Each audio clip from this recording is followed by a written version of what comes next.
ګرانو زده کوونکو السلام علیکم ورحمت الله وبرکاتو. د ایوبي خصوصي وړکتون او ښوونځي آنلاین ټولګي ته ښه راغلاست. ګرانو زده کوونکو نن به زه ستاسو حاضري واخلم او ستاسو نومونه او د هغه معناوې به تاسو ته ووایم. د انګریزي کې حاضري اټینډنس بلل کیږي. حاضري ته اټینډنس وایي. اټینډنس. اول صفا. صفا معنا پاک. دوهم بیبي عایشه. عایشه ژوندي ته وایي. دریم ملیحه معنا ښایسته. او څلورم اقرا. اقرا لوستل ته وایي. یو لوستل چې یو څوک یو شی لولي هغه ته اقرا وایي.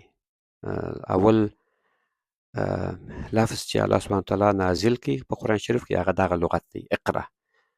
مبارک اسلام ته وایي اقرا وایي ووایه، په بله معنا درس ووایه، یو شی ووایه. پنځم مریم. مریم جانان. جانان معنا دا ده چې پر خلکو باندې ډېر ګران وي. او بل شپږم هادیه لارښوده چې خلکو ته لار وښیي یا یو شی وښیي. اووم تقوا. تقوا دوې معناوې لري، مینه او دینداري. اتم مدینه. مدینه ښار ته وایي. هر ښار چې په عربي ژبه کې مدینه ښار دی. که څه هم موږ پوهېږو چې په سعودي کې یو ښار په نامه مدینه دی چې هغه د مبارک اسلام ښار دی، د یو ریښخ شوی دی، خو مدینه په عموم صورت سره ښار ته وایي، هر ښار چې په عربي ژبه کې.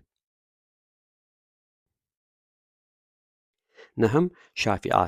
شافعه شفاعت کوونکي ته وایي. لسم زهرا. زهرا ښایسته ته وایي. یولسم رقیه. رقیه معنا عزت. دولسم جمال الدین. جمال الدین د دین ښکلا ته وایي. شافعه شفاعت کوونکی، زهرا ښایسته، رقیه عزت او جمال الدین د دین ښکلا.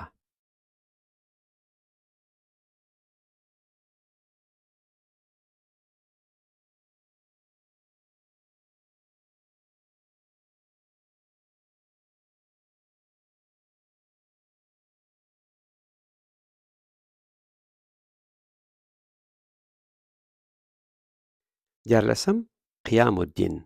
قیام الدین ښکلی. څوارلسم بلال احمد. بلال احمد کامران ته وایي، یو څوک چې کامران یعنی کامیابه وي. په پښتو ژبه کې کامران نومیږي، نو بلال مطلب کامران. پنځلسم رهفا. رهفا رحم ته وایي، رحم کوونکی، رحم د خدای تعالی د خوا څخه چې رحم وشي. شپاړسم زبیر احمد. زبیر په مطلب د زړور دی او بله معنا یې تکړه. نو قیام الدین ښکلی، بلال احمد کامران، رهفا رحم او زبیر احمد زړور یا تکړه. ولسم مزمل. مزمل په کالو پټ انسان ته وایي. اتلسم احمد الله چې احمد الله نازولی، د خدای تعالی نازولی. نولسم محمد شاه. محمد شاه د صفت وړ معنا ورکوي. شلم زبیر احمد او دا هم البته زړور یا تکړه ته وایي.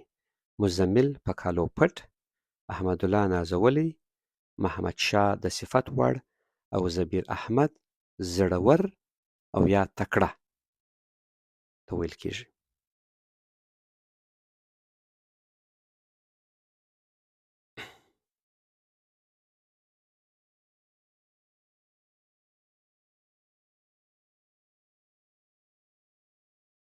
یوویشتم مبین. مبین معنا هوښیار. دوهویشتم یاسین. یاسین مشر، نه په عمر کې مشر بلکې په کار کې مشر، په پوهنه کې مشر. درویشتم فیروژه. فیروژه ګرانه ډبره ده چې په ګوتمۍ کې یا په امیل کې استعمالیږي چې هغه ډیره ګرانه ده. څلرویشتم شاکره. شاکره شکر کښونکي ته وایي، یو نفر چې شکر کاږي، شکر کښونکی، هغه شاکره ده چې وایي زه ستا شاکر یم، یعنی ستا شکر کاږم. چې موږ ټوله د الله سبحانه وتعالی شاکران یو او باید یو. د الله سبحانه وتعالی شکر باید وکړو. نو شاکره په عموم صورت سره شکر کښونکي ته وایي. مبین هوښیار، یاسین مشر، فیروژه ګران رهبره او شاکره شکر کښونکي. 25 حبیبه. حبیبه هم جانان ته وایي. جانان دا چې پر خلکو باندې ډېر ګران وي. 26 حسیله، په بله معنا حشره بشپړه مکمل ته وایي. 28 قایمه. قایمه انعام ورکوونکې چې یو څوک ته انعام ورکوي. 28 فاطمه. فاطمه ځلانده ته وایي. برېښندونکې ځلانده. زه باید ووایم چې فاطمه ستا ډېر ښه درس ویلی و. ستاسو ښوونکي ماته ستاسو ویډیو راولېږله. انګریزي ژبه لغتونه یې ډېر ښه زده کړي وه.